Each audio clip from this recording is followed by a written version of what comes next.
मोनाखै होनबाथ' गोरोन्थि जागोन। जोंनि बे 557 प्लेयार्सखौ दैदेननायाव सानथामनि हाबाफारिजों लोगोसे जों गासै सरकारनिफ्राय मात्र 10,000 रां मोनदों। बिनि मादावबो 500 रांखौ बेंकआ एकाउन्ट खुलिनानै दानना लाखिदों।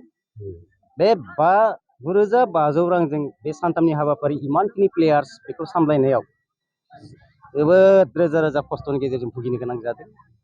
ओंखायनो आङो जोंनि DSO सारखौबो बुंनो सानदों मिडियानि दारै, जाहाथे बिथाङा जोंनि जा खहा जादों पकेटनिफ्राय बहुद रां खरसा जाबाय, बेखिनिखौ खैदिननि गेजेरावनो हरनानै जोंनि दखाननि बाखि बायदिसिनाफोरखौ जाहाथे जों फेरायनो हायो, बेखौ आङो मिडियानि दारै DSO सारनिसिम मेसेज हरनाय जाबाय आरो।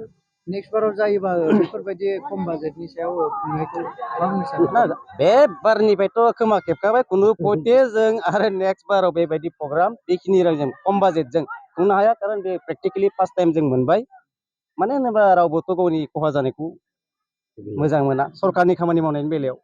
दा दिनै नै आं बेयाव 5,000 6,000 पकेटनिफ्राय पेन्टिं बायदिसिना खालामनायावनो सिगाङाव खरसा जाबाय खेलनि सिगाङाव। दा खेल सालायफुबाय थानाय समावथ' मैयाबो 10,000सो गासै खरसा जाबावबाय।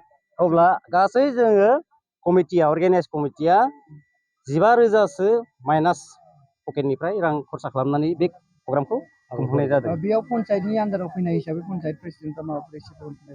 पन्चायत प्रेसिडेन्टनिफ्राय टटेलि जेबो गैया, जिर'।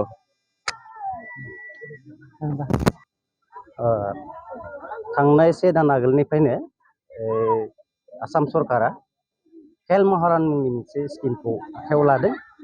बेबायदिनो जों मोनफ्रोमबो जिपिआव दुलाराय आसाम नाङैनो 1 नभेम्बरनिफ्राय 10 थारिखनि गेजेरसिम बे हाबाफारिखौ खुंफुंनाय जागोन।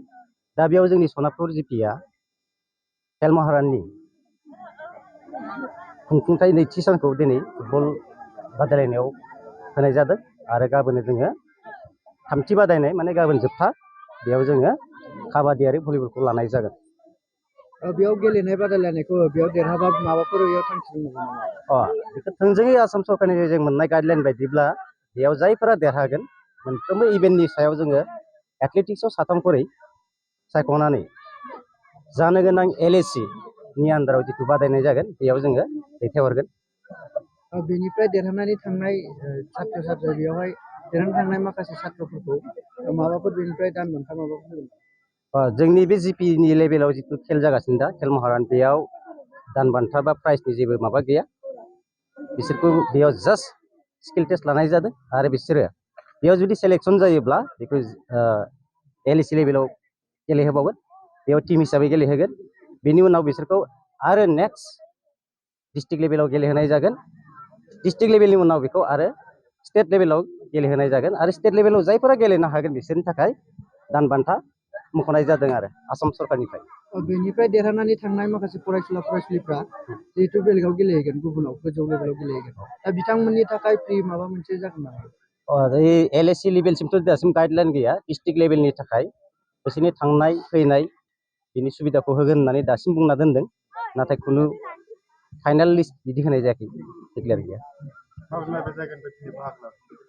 बेयाव गासै जोंनि सनापुर जिपिनि आन्दाराव गासै 10थासो वार्ड दं नामा, मोनफ्रोमबो वार्डनिफ्राय मोनफ्रोमबो गामिनिफ्राय बेयाव आरो गंफ्रोमबो फरायसालिनिफ्राय सरकारि आरो प्राइभेट बेसरकारि बिनि फरायसाफ्रा बाहागो लाफैदों। गासै जोंनियाव दा 157 प्लेयार्सआ बाहागो लादों। बेवहाय ओरैनो आलासि महरै सोरखौबा हांख्रायदों नामा? आलासि महरै जों बिदि स्पेसियेलि बेलेग मानसि गैया। जोंनि डिपार्टमेन्टनि थाखानाय जे पन्चायतनि जिथुनाखि सेक्रेटारि बिथांखौनो जोङो चिफ गेस्ट हिसाबै लाबोनानै अपेनिं खालामनाय जादों।